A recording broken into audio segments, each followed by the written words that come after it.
사랑하는 하나님, 지금 이 시간에 세상에 있지 아니하고 하나님 앞에 엎드려 예배하게 하심을 감사드립니다.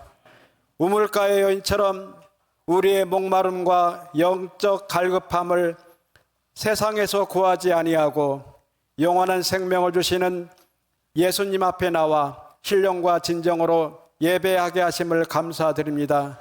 오늘 예배를 통하여 우리의 한숨과 근심과 부정적인 마음과 세상에서 희망을 찾으려는 우리의 마음이 완전 역전되어 정금같이 회복되는 시간 되게 하여 주시옵소서.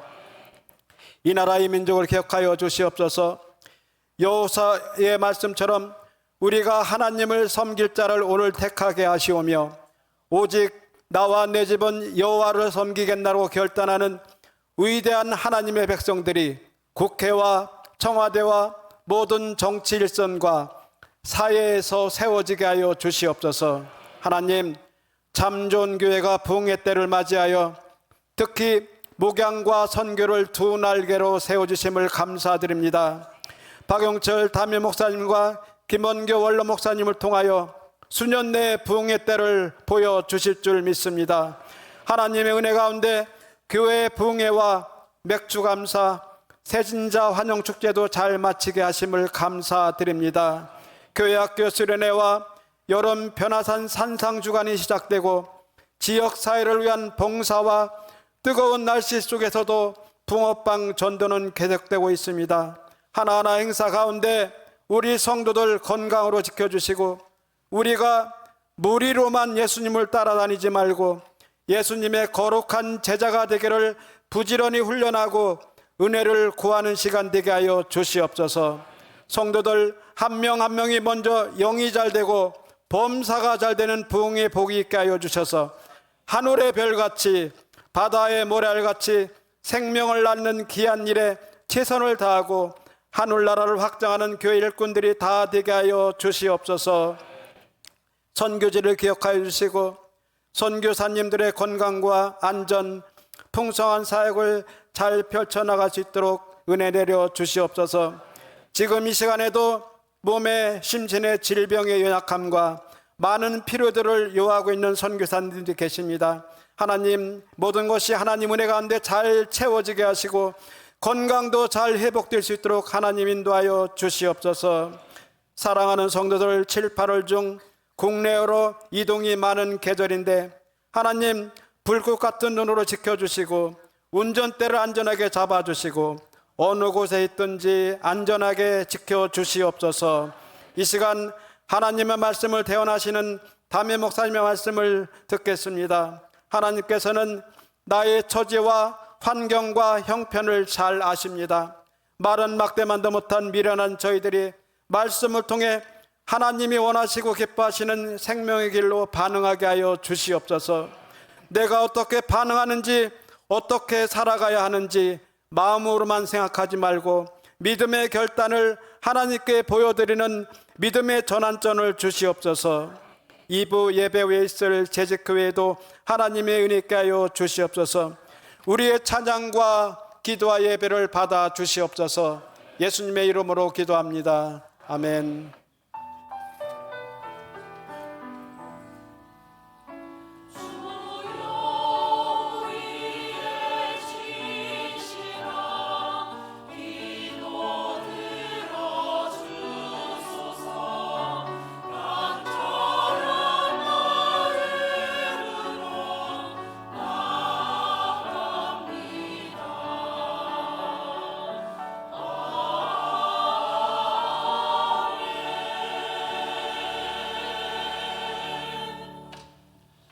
교회 소식을 전해드리겠습니다. 오늘 참전교회 주일 2부에 배우신 성도님들을 환영하고 축복합니다. 여름 부흥 성회가 성령의 뜨거운 역사를 통해 잘 마쳐졌습니다. 계속해서 성령 충만으로 승리하시기를 바랍니다. 어제 진행된 새가족 환영 파티가 하나님의 은혜 가운데 풍성하게 잘 마무리되었습니다. 준비해 주시고 참여해 주신 성도님들께 감사드립니다. 맥주감사절 감사 나눔 시상은 오후 예배 때 시상하도록 하겠습니다. 2분기 전체 재직회가 오늘 2부 예배 후에 본당에서 있겠습니다. 2분기 경과 보고 및 3분기 목회 일정에 대해 나누도록 하겠습니다. 모든 재직들은 참여해 주시기 바랍니다. 2025 변화산 산상 주간이 오늘부터 8월 10일까지 5주간 진행이 됩니다. 주제는 충만함을 받으라이며 담임 목사님께서 말씀을 전해 주시겠습니다. 5주간 변화산 기도원에 올라온 것처럼 뜨거운 성령의 임재를 통해 우리의 심령에 충만함을 얻는 시간이 되시길 바랍니다. 2025 교회학교 여름 성경학교가 시작되었습니다. 주제는 나는 하나님을 예배해요입니다. 믿음의 다음 세대인 우리의 자녀들이 이번 여름 성경학교를 통해서 바른 예배자로 세워질 수 있도록 성도님들의 많은 기도와 관심을 부탁드리겠습니다. 자세한 사항은 주보를 참조해 주시기 바랍니다. 사회복지위원회에서는 지역사회 봉사를 통해 그리스도의 사랑을 실천할 봉사요원을 모집하고 있습니다. 지역사회 봉사팀과 환경정화팀으로 나뉘어지며 사역 신청은 사회복지위원장이신 윤택수 장로님께 문의해 주시기 바랍니다. 부천시 복음화와 번영을 위한 기도회가 7월 20일 주일 오후 4시에 부천시청 3층 소통마당에서 있습니다. 이번 기도회는 본교회 주간으로 진행이 됩니다. 많은 성도님들의 참여와 관심을 부탁드리겠습니다.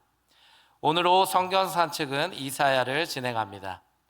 한정수 장로님을 새가족 남성목장 순장으로, 이동진 장로님을 남성목장 개편 TF팀장으로 임명합니다. 이상 교회 소식을 전해드렸습니다. 이 시간 하나님의 말씀을 봉독해 드리겠습니다. 봉독할 하나님의 말씀은 시편 36편 1절부터 4절의 말씀입니다. 제가 봉독해 드리겠습니다.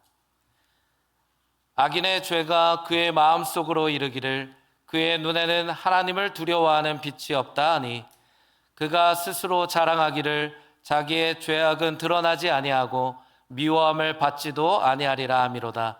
그의 입에서 나오는 말은 죄악과 속임이라. 그는 지혜와 선행을 그쳤도다. 그는 그의 침상에서 죄악을 꾀하며 스스로 악한 길에 서고 악을 거절하지 아니하는도다. 이 말씀은 살아계신 하나님의 말씀입니다. 아멘.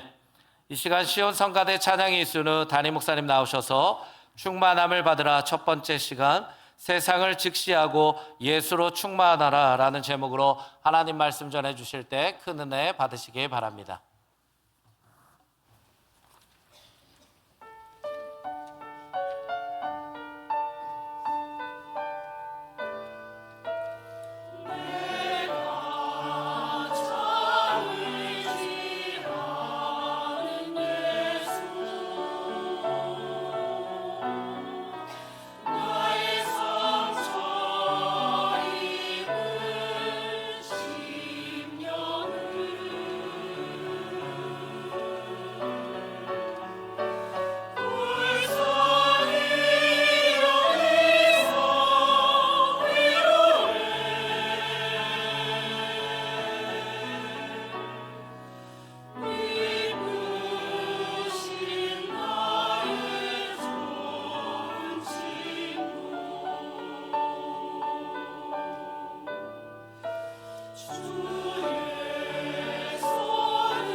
아멘.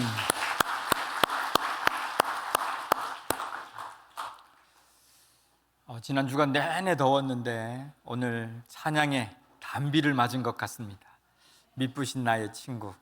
오늘 그 주님이 여러분을 찾아가는 귀한 주일 아침이 되어지기를 소망합니다. 우리 옆에 있는 분들하고 인사 한번 할까요? 주님 때문에 시원해지십시오.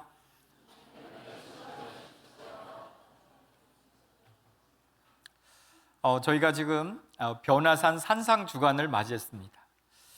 저는 이제 이 강단에 서면서 그런 생각을 했어요. 마치 제가 어느 산 기도원에 와 있는 것처럼, 그리고 또 그 기도원에 강사로 부름받은 것처럼 그렇게 올라왔습니다. 여러분도 좀 마음을 좀 편안하게 하고, 그리고 여러분 오늘도 다 복장이 이미 편안해지셨는데 좀 더 편안하셔도 제가 아무 말씀 안 드리겠습니다. 마음을 열어놓고 은혜 받을 준비만 하고, 우리가 이 여름을 잘못하면 덥다 이러고 그냥 보낼 때가 있어요. 되게 무기력하게 보낼 수 있거든요. 근데 저는 기대하는 것이 뭐냐면, 이번 여름의 부흥회도 마찬가지고, 이 여름을 그 장렬하는 태양보다 더 뜨거운 주님을 만나자. 할렐루야. 네? 아멘 소리 이렇게 적어요. 할렐루야. 네?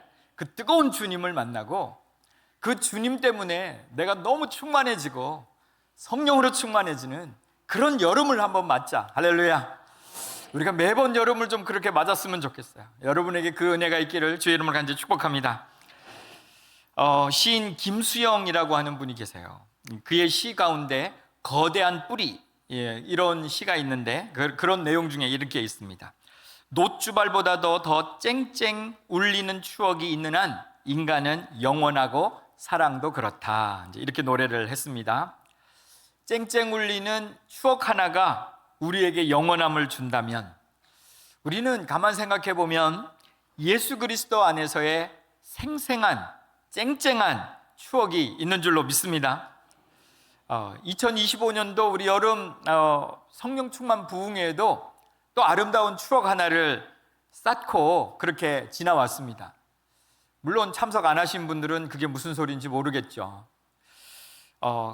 그 마지막 말씀 가운데요, 버티고 견디고 살아내라, 이제 이런 말씀이 있었어요. 정말 우리들이 이 어려운 시간, 또 어려운 세상, 우리들이 버티고 견디고 살아내는 은혜가 있기를 간절히 소망합니다. 이번 우리가 변화산 산상주간을 통해서는 이제 버티고 견디고 살아내는 것을 넘어서서 하나님 우리에게 충만을 주시옵소서, 충만을 주시옵소서, 그렇게 기도하면서 이번 하나님께 주시는 은혜들을 기다리면 좋겠다 싶습니다. 여기에 충만, 그 앞에는 여러분이 넣으세요. 우리들이 여러 가지 얘기하죠. 성령 충만, 은혜 충만, 기도 충만, 말씀 충만, 이런 충만들을 얘기합니다. 또 다르게 우리들은 간절한 기도의 제목들도 있어요. 하나님 건강의 충만을 주십시오. 또 어떤 분들은 하나님 물질의 충만을 주십시오, 이렇게 기도하는 분도 계실 거예요. 앞으로 5주간 동안요, 여러분들이 어떤 충만을 주시옵소서 간절하게 기도하는 마음으로 오늘 이 자리에 오시고 또 말씀도 함께 따라가는 귀한 은혜가 있기를 간절히 소망합니다. 한번 따라해 보시겠어요? 우리에게 충만을 주시옵소서. 네.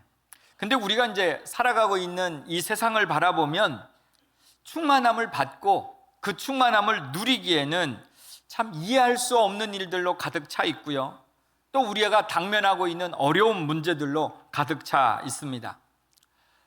여러분 요즘 뉴스를 잘 보십니까? 저는 예전처럼 뉴스 안 봅니다. 뉴스를 틀어봐야 맨 그 소리가 그 소리예요. 좋은 소리 하나도 없는 것 같아요. 맨 절망적인 소리만 잔뜩 들려집니다. 그리고 얼마나 이 땅이 부조리한지 또 타락했는지 이런 이야기들, 나하고는 전혀 상관이 없을 것 같은데 저 세상의 끝 모퉁이에 있는 이야기들이 나를 옥죄어옵니다. 그래서 물가가 오른다라고 하고 또 좋지 못한 환경들로 가득 차 있는 나 자신을 문득 발견하게 하는 것이 지금의 이 세상 같습니다.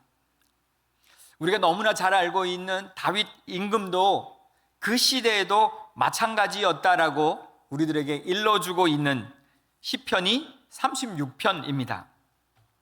그런데 이 다윗은 그런 똑같은 세상 가운데에서도 자신이 충만함을 누릴 수 있었다는 거죠.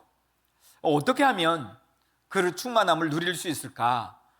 먼저 저희가 한 3시간에 걸쳐 가지고 이 시편 36편을 통해 가지고 다윗의 길을 한번 쫓아가 보고자 합니다. 우리가 마주하고 있는 이 세상 가운데에서 다윗의 처음 모습은 어땠을까? 그 험악한 세상을 맞닥뜨리고 있는 다윗은 처음부터 그러면 그것을 설 준비가 되어 있었는가?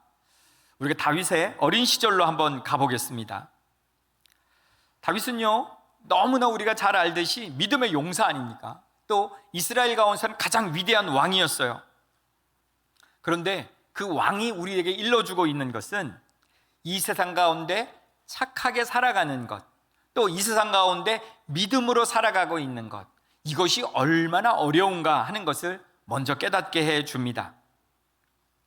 어린 시절 그는 목동이었죠. 우리가 잘 알고 있듯이 그는 깜깜한 밤에 그 양들을 이끌고 그 황량한 대지 가운데에서, 그 밤하늘 가운데서, 광야 가운데서 밤을 지새우는 때가 많았습니다.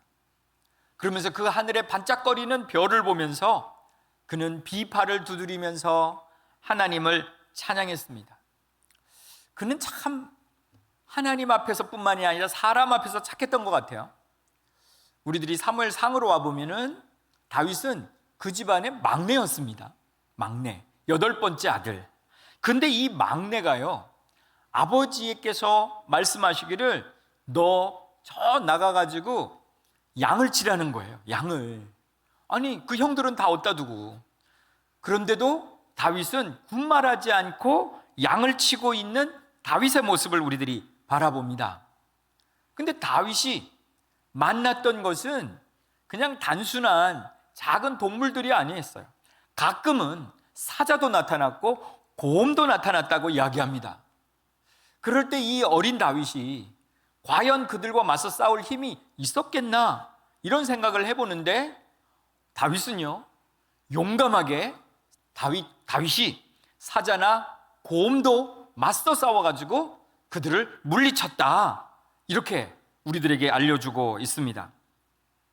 그러니까 다윗의 모습을 바라보면 세상의 그 악함과는 정말 멀리 떨어져 있는, 사람 앞에서도 순전하고 착하고 하나님 앞에서도 믿음을 잘 지켜가는 그런 어린아이 다윗을 우리가 만났다는 거죠.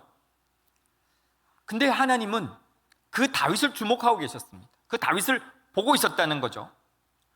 어느 날 하나님께서 사무엘에게 나타나십니다. 내가 지금 있는 왕 사울에게 실망했다. 그래서 왕을 바꿀 거라는 거예요. 그리고 그를 보낸 것이 지금 이 베들레헴의 이새의 집이었습니다. 이새의 집에 와가지고 누가 왕의 감 되는가 하고 왕의 감을 찾는데, 사무엘이 찾는 사람과 하나님께서 정해놓은 사람이 달랐던 거죠. 그러니까 사무엘도 설마라고 생각했던, 그리고 정말 사람들의 안중에도 없었던 다윗이 등장하는 기회가 바로 이 자리였다는 겁니다. 하나님이 바라보고 계셨다는 거예요. 아무도 주목하지 않는 사람, 그 사람을 하나님이 보고 계셨다라고 하는 겁니다. 자, 이 일 후에 또 다르게 이어지는 이야기는 이 이스라엘과 블레셋이 전쟁이 일어납니다. 그래서 형들이 전부 다 그 전쟁터로 갔어요. 그래서 아버지가 그 다윗에게 얘기합니다. 형들을 좀 위문하고 와라. 이 음식을 좀 싸서 형들을 위로하고 와라. 그래서 그를 보냅니다. 형들을 찾아서 전쟁터까지 왔더니 또 너무나 당황스러운 일이 눈앞에 펼쳐집니다. 우리가 잘 알고 있듯이 그가 구척이나 되어지는, 2m가 넘는 이 골리앗이 나와서 큰 소리를 치고 있는 겁니다. 이스라엘 백성들을 모욕하고 하나님을 모욕하는 그 골리앗을 바라보고 그에게 의분이 생기죠. 아무도 골리앗과 맞서 싸우려고 하지 않는 그때에 그는 이렇게 얘기합니다. 우리가 잘 알고 있는 구절이에요.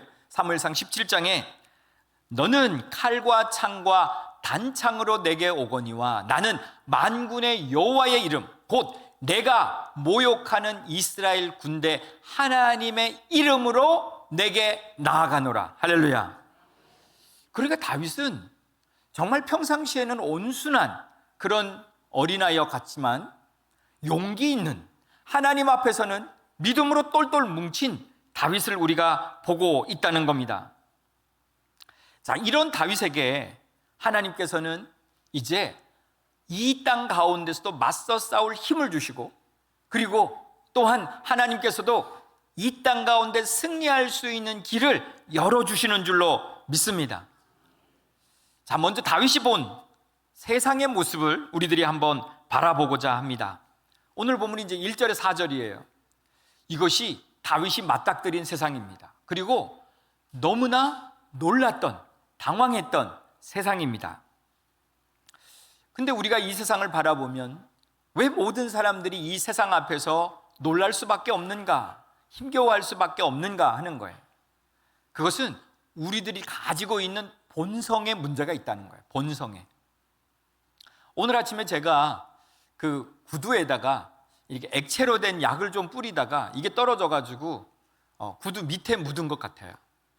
그래가지고 제가 화장실에 있었는데, 그래서 거기에 이렇게 더러워졌기 때문에 제가 물을 뿌려가지고 이렇게 막 닦았습니다. 그래가지고 여기도 있네, 여기도 있네. 그러고 나서 제 뒤를 보니까 뒤가 더 많아요. 그리고 이게 도대체 어디서 온 거냐 알고 봤더니 제가 계속해서 그러고 있는 거예요. 오늘 이제 우리도 마찬가지예요. 우리에게 죄의 본성이 있습니다. 인간에게 죄의 본성이 있어요. 그래서 우리들은 세상을 좀 착하게, 그리고 좀 아름답게 만들어 보고 싶죠. 그래서 열심히 닦습니다. 닦아놓고 보니까 앞이 좀 깨끗해진 것 같아요. 그런데 뒤를 돌아보니까 훨씬 더 많은 죄의 자국들이 가득 남아있는 것이 세상이다, 이런 얘기죠.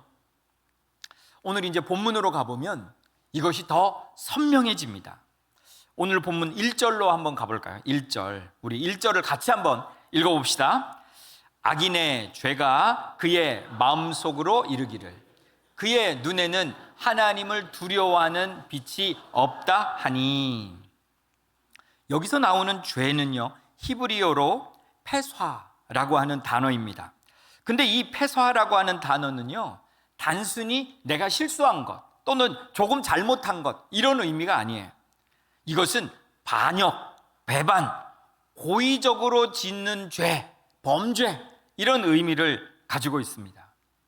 그러니까 사람의 이 본성 가운데는 이미 이러한 가득 악한 죄의 모습으로 차 있다는 거예요. 그래서 이들은 심지어 하나님께도 반역할 준비를 하고 있고 하나님을 반역합니다. 그래서요, 그들의 눈에는 하나님을 두려워하지도 않는다, 두려워하는 빛도 없다, 이렇게 말하고 있는 거예요. 이걸 성경이 다른 의미로 양심에 화인 맞았다고 그래요. 우린 양심에 화인 맞고 보니까 이젠 하나님조차도 두려워하지 않는 거예요. 여러분 주변에 그런 분들을 만나지 않습니까? 하나님을 믿으려면 내 주먹을 믿어라, 이렇게 얘기하죠. 하나님을 두려워하는 마음이 없어요. 2절로 한번 가볼까요? 2절. 우리 2절도 한번 같이 읽어봅시다. 그가 스스로 자랑하기를 자기의 죄악은 드러나지 아니하고 미워함을 받지도 아니하리라 함이로다. 여기서 스스로 자랑한다라고 하는 게 히브리어로 보면 예할리크 레나프쇼라고 하는 단어인데요, 이것은 스스로를 속인다 또는 스스로에게 아첨한다, 이런 의미를 가지고 있어요. 그러니까 죄를 짓는 사람의 마음이 이런 거예요. 나 죄를 지어도 드러나지 않을 거야, 이렇게 생각을 합니다. 또 얼마나 뻔뻔해지냐면 내가 죄를 받아도, 내가 죄를 지어도 다른 사람들이 다 인정해 줄 거야, 용납해 줄 거야, 이러면서 뻔뻔하게 그 죄를 짓는 겁니다. 죄를 죄로 여기지 않는 교만함이요, 인간에게 가득 차 있다라고 말하고 있는 거예요. 3절로 한번 가볼까요? 3절. 우리 3절도 한번 읽어봅시다. 그의 입에서 나오는 말은 죄악과 속임이라 그는 지혜와 선행을 그쳤도다. 네, 그의 입에서 나오는 모든 것들이 다 죄악과 속입니다. 여기에 나오는 히브리어가요, 아웬 우미르마라고 하는 단어인데, 이것은 아웬이라고 하는 것은 불법, 해악, 고통을 주는 행위, 이런 의미예요. 그러니까 우리들은 이미 다른 이들에게 고통을 주기 위해 준비되어 있는 자라는 거예요. 또 다르게 미르마라고 하는 것이요, 기만, 사기, 배신, 이런 의미예요. 그러니까 우리들이 입을 열어서 내 유익을 구하고자 남에게 거짓말할 준비가 되어 있는 거예요. 악한 말을 통해서 남을 속여가지고 나는 많은 좋은 것들을 얻겠다, 이런 마음들로 가득합니다. 이 부분을 이렇게 이제 생각을 해보니까 금방 우리는 떠오르죠. 피부에 확 와닿는 게 보이스피싱입니다. 보이스피싱. 여러분도 전화 지금도 받고 계시죠? 저도 깜짝깜짝 놀랍니다. 너무 정교해요. 속을 뻔한 게 한두 번이 아니죠. 몇 년 전에 저희 누나가 집을 사려고 준비를 하고 있었는데 그때 돈이 몇 천만 원이 딱 모자란 거예요. 근데 이제 은행에서도 대출을 다 받고, 그리고 이제 준비를 다 해가지고 하려는데 몇 천만 원이 모자라니까 이건 또 어디서 빌려야 되나 이러고 있는데 보이스피싱이 딱 온 거예요. 그러니까 얼마나 달콤합니까? 그러니까는 상담을 하기 시작해요. 상담을 너무 잘 받아주는 거예요. 야, 믿음이 확 가. 그러니까 마지막에 뭐라 그럽니까? 당신 다 해줄 테니까 이제 당신 빚을 먼저 갚아야 된다. 그러니까 먼저 입금을 해라. 그러면 이 빚을 갚고 나머지 돈을 해주마. 그죠? 이게 딱 순서잖아요. 그래서 그가 은행에다가 전화를 한번 해보면 이런 게 있나 했더니 은행 직원도 괜찮다고 얘기합니다. 왜요? 이미 악성 앱이 심겨져 있잖아요. 이렇게 정교합니다. 걔들이 전화를 받고 걔들이 다 죽치고 장구치고 하는 거예요. 그래서 돈을 보냈습니다. 사기를 맞았어요. 정말 힘이 축 빠져가지고 전화가 왔어요. 우리 온 집안이 다 그냥 갑자기 한순간에 확 뒤집어졌어요. 그래서 서로 도와가지고 겨우 그 돈 마련해가지고 집을 산 적이 있습니다. 정말 이렇게 무서운 세상이에요. 깜빡하면 우리들이 언제 속음을 당할지 모르는 이런 세상 가운데 우리가 살 수밖에 없다. 4절입니다. 4절. 우리 4절도 한번 읽어봅시다. 그는 그의 침상에서 죄악을 꾀하며 스스로 악한 길에 서고 악을 거절하지 아니하는도다. 네. 여기서 죄악을 꾀한다라고 하는 게요, 야샵 아웬이란 뜻인데 악한 계획을 꾸미는 거예요. 그런데요, 악한 계획을 언제까지 꾸미냐? 어디서도 꾸미냐? 자다가도 악한 계획을 꾸미는 거예요. 이게 바로 인간이라는 거예요. 자면서도 악한 계획을 꾸미고 있다. 악의 길에서 돌이킬 마음은 전혀 없고 어떻게 하면 더 악한 삶을 살아가고 그것을 가지고 내가 유익을 갖추어 갈까? 하나님을 전혀 두려워하지 아니하고 자신도 속여요. 너 괜찮다고, 잘하는 거라고, 세상은 그렇게 살아야 되는 거라고 자신도 속여가면서, 그러면서 악한 길을 쫓아가고 악한 계획을 하고 있는 것이 바로 이 세상이다 라고 다윗이 우리들에게 고발하고 있습니다. 그러면 이런 세상이 다윗에게 준 결과는 뭘까요? 결과. 우리는 계속해서 다윗의 인생을 사무엘상에서 쭉 따라가 보면요, 이렇게 악한 세상은 정말 다윗에게 번번이 고통의 시간을 안겨주었습니다. 다윗을 우리들이 잘 알잖아요. 다윗과 가장 대비되어지고 유명하게 만들었던 게 골리앗이지 않습니까? 골리앗 앞에 나갔습니다. 그리고 물맷돌을 가지고 그를 쓰러뜨려요. 그를 죽입니다. 그리고 전쟁에서 크게 승리합니다. 하루아침에 영웅이 됐습니다. 다윗이 이렇게 영웅이 되니까 그게 자신의 인생을 쫙 펼쳐놓는 것이 아니라 훨씬 더 인생을 힘들게 만들었습니다. 하나님의 뜻은 도대체 어디에 있는가? 정말 하나님이 그를 왕으로 삼으셨는가? 의심할 정도로 그의 앞은 첩첩산중이 되었다는 거죠. 그것도요, 가장 그 나라의 권력의 정점에 있었던 사울 왕이 그를 질투하고 시기하기 시작합니다. 자기의 왕위를 뺏길까 봐. 그러면서 심지어 그를 죽이고자 합니다.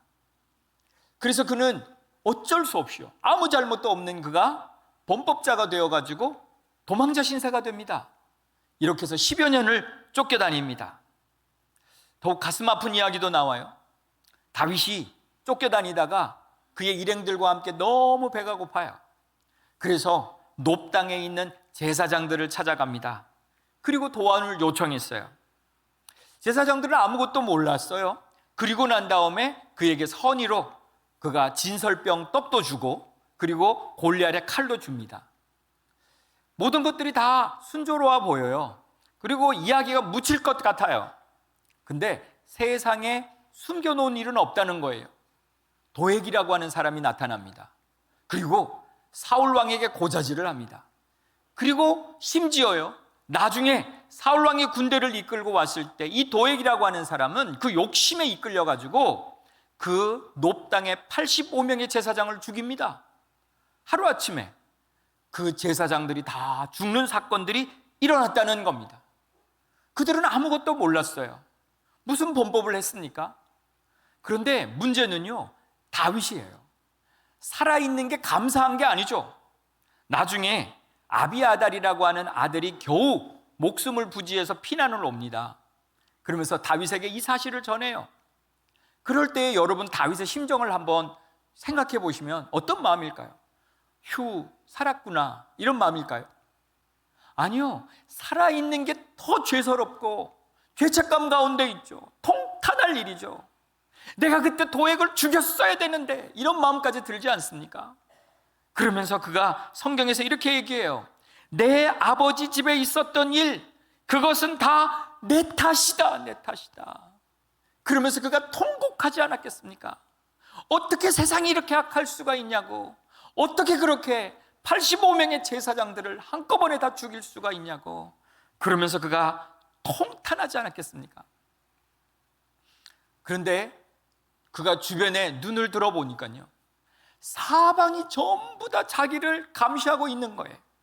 어떻게 하면 해코지할까? 어떻게 하면 그를 고발해가지고 자기의 유익을 얻을까? 이 세상 어떻게 살아갑니까?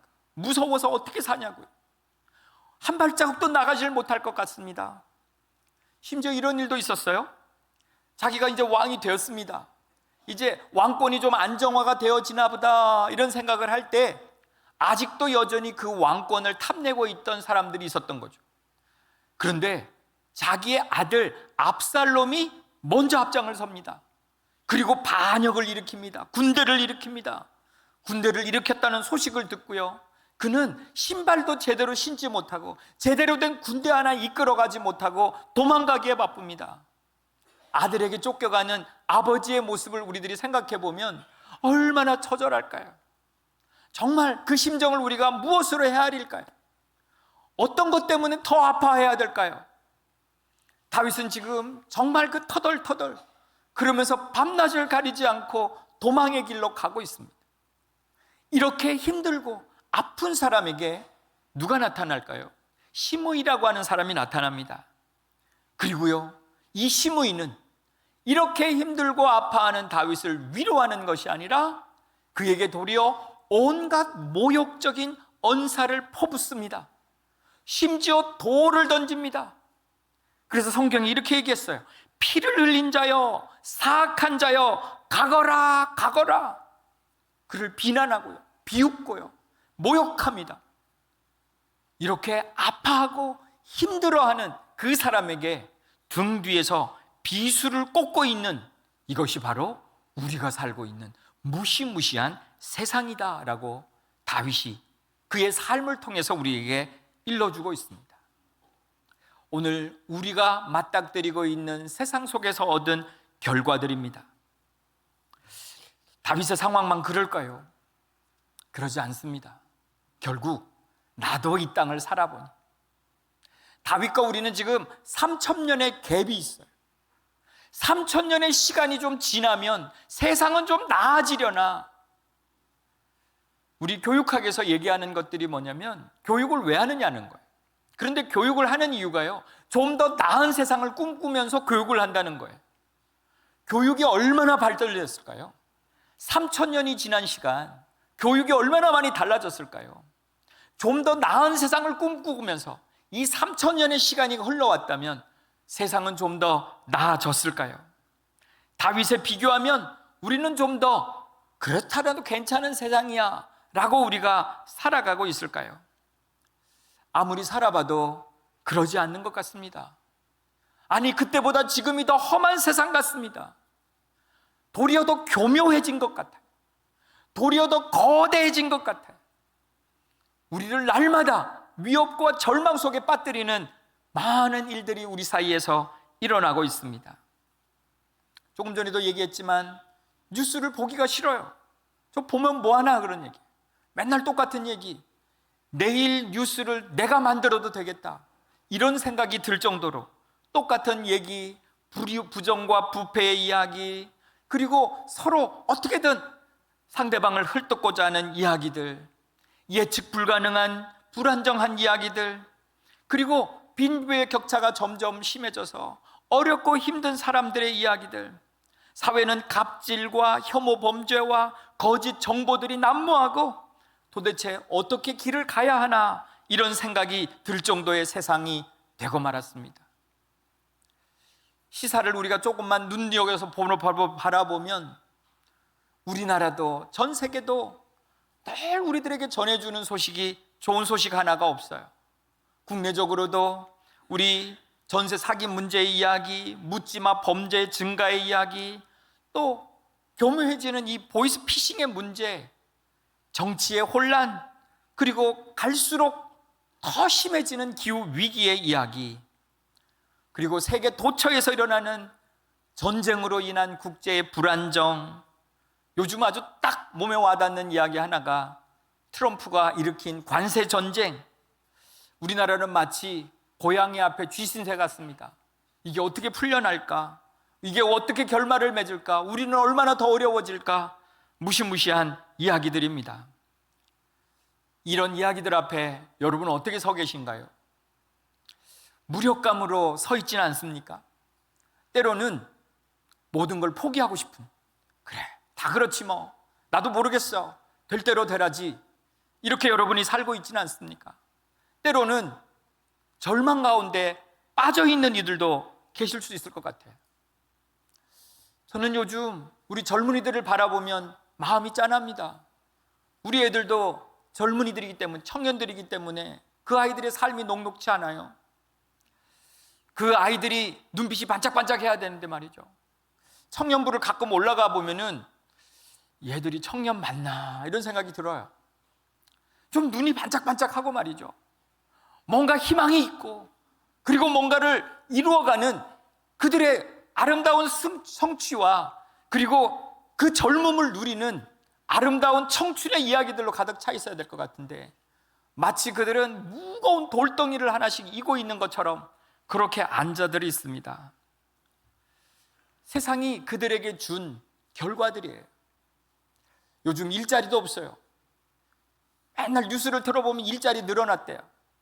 근데 그 일자리는 우리 어르신들을 위한 일자리는 늘어나, 젊은이들은 일자리들은 점점 줄어요. 젊은이들을 정말 다운시키는 건 이야기들이 가득 차 있습니다. 우리들은 때로 내가 뭔 잘못을 했어? 그런 생각을 해봅니다. 이런 상황들은 우리가 만든 게 아니에요. 물론 때로 우리들이 잘못하고 실수해서 어려움을 당하기도 합니다만은, 이 세상의 환경들은 나하고 상관없는 일 같은데 어느 사이에 나에게 영향을 주고 있습니다. 때로는 우리들이 가까운 이들에게 배신을 당하기도 합니다. 억울한 일을 당하기도 합니다. 누명을 쓰기도 합니다. 세상의 불이 앞에요, 우리들도 힘없이 무너지는 나 자신이 너무 싫은 거예요. 회사에서 또 내 주변에 있는 일들이 이러면 안 되는데 뻔히 아는데도 결국 나도 입 닫고 같이 따라갈 수밖에 없는 무력한 나 자신을 바라보면 이거 도대체 어떻게 해야 될지를 모르는 그런 우리의 모습이 있습니다.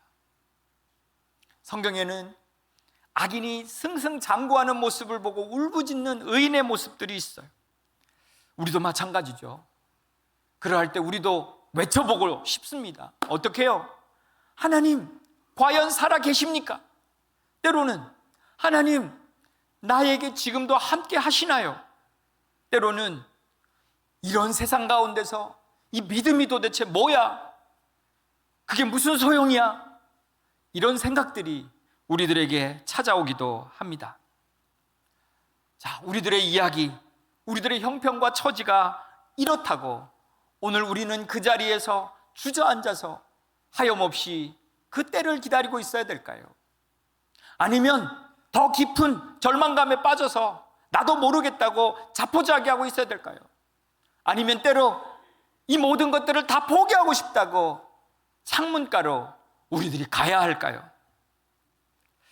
다윗도 정말 어려운 상황들을 맞이하고 정말 답답한 상황, 죽을 수밖에 없는 상황을 맞이했을 때 그는 세상을 무서워하지 아니하고 그 세상 앞에 온전히 서서 세상을 바로 직시하는 눈을 가진 것을 믿으시기 바랍니다.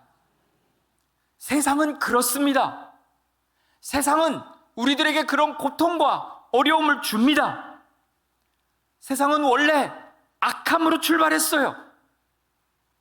그러기에 오늘 우리들에게 더 이상 많은 것들을 남겨줄 수가 없습니다. 좋은 것들을 줄 수가 없어요. 이제 우리들은 이 세상을 바로바로 보고 오늘 세상을 직시하고 세상에는 소망이 없구나. 왜요? 내가 지금 좌절하는 이유가 무엇일까요? 내가 지금 낙담하는 이유가 무엇일까요? 세상에 소망을 두고 있기 때문에 그렇습니다. 아직도 한가락, 무엇인가 희망을 그곳에 두고 있으니까 내가 절망하는 겁니다. 무너지고 있는 겁니다. 오늘 이 하나님의 음성이 들리기를 주의 이름으로 간절히 축복합니다. 아직도 여전히 나도 모르게 한 발을 세상에 두고 거기에 무엇인가 소망이 있다고 기대하고 나 자신을 발견할 수 있기를 소망합니다. 그래서 다윗은 더 이상 세상에 소망을 두지 않기로 합니다. 그는 소망을 두고 그러면서 이 소망을 나의 눈을 들어 하늘을 바라보기 시작했다는 것이죠. 오늘요, 우리들의 소망은요, 다윗이 가지고 있는 소망보다 훨씬 더 큰 것입니다. 왜 그럴까요? 다윗은 예수 그리스도를 몰랐습니다. 이 땅을 구원해 주신 예수 그리스도를 그는 먼 미래의 메시아로만 하나님이 알려주셔서 찬양했을 뿐입니다. 그러나 우리들은 몸소 그 예수님을 우리 곁에 나의 삶 가운데 오늘도 나와 함께 하시는 분으로 나의 구주 나의 하나님으로 고백하고 있는 줄로 믿습니다. 그 주님이 말씀하세요. 내가 너희를 위하여서 십자가에 못 박혔다는 거예요. 내가 너희를 그렇게 사랑한다는 거예요. 그런데 그 예수님은요, 십자가에 못 박힌 그런 무력한 분이 아니었다는 거예요. 그분은 다시 부활하셨습니다. 그리고 이 땅을 지금도 왕으로서 다스리고 계시는 줄로 믿습니다. 하나님의 시각이 있습니다. 하나님은 여전히 하나님의 때를 만들어가고 계시고 오늘도 우리가 그 하나님을 의지하고 그리고 바라봐야 될 줄로 믿습니다. 예수 안에 있을 때 우리들에게 승리가 있는 줄로 믿습니다. 그러게 오늘 우리가 이 변화산에 올라와서 여러분이 지금 기도하는 심정으로 말씀을 듣고 여러분이 기도하시면서 이 여름을 기도하면서 보내자고요. 하나님, 우리의 눈을 열어주셔서 이 세상의 죄악을 분별하게 하여 주옵소서. 하나님, 우리의 마음을 강하게 붙들어 주셔서 세상의 유혹과 압력에 굴복하지 않게 하여 주시옵소서. 하나님, 우리의 영을 충만하게 하셔서 하나님의 지혜와 능력으로 무장하게 하여 주시옵소서. 오늘 우리가 이렇게 기도하고 무장했을 때 악한 사단이 우리를 아무리 꺾는다 할지라도, 우리를 찾아온다 할지라도, 아무리 무거운 일들이, 무서운 일들이 우리 앞에 놓여 있다 할지라도 예수 그리스도의 능력으로 이기게 될 줄로 믿습니다. 어떠한 것도 예수님보다 강하지 않습니다. 사회와 이 부조리 앞에 침묵하지 않고 우리는 빛과 소금의 역할도 할 수 있습니다. 여러분이 앉아있는 낙담과 좌절의 그 자리에서 일어날 수 있도록 주님이 손잡아 주실 줄로 믿습니다. 오늘 이제 이 시편의 말씀을 우리가 생각하면서요, 어느 시대나 이 세상은 소망이 없구나. 그렇다면 유일한 소망 되시는 예수 그리스도를 우리가 바라보고 이 세상을 바로 보고 무서워하지도 말고 두려워하지도 말고 여러분이 피해갈 생각도 하지 말고 이 세상을 바로 똑바로 보십시오. 여러분의 현실을 똑바로 보십시오. 여러분이 지금까지 두려워하던 마음들이 있다면 예수 그리스도의 능력으로 일어서게 될 줄로 믿습니다. 여러분에게 주시는 하나님의 능력을 힘입고 성령의 충만함으로 일어서고 이 세상 속에 흔들리지 아니하고 주님과 동행함으로 승리하는 귀한 은혜가 있는 귀한 은혜가 여러분에게 있는 이 여름 되어지기를 주님의 이름으로 간절히 축복합니다. 이제 우리 다 같이 찬양하고 기도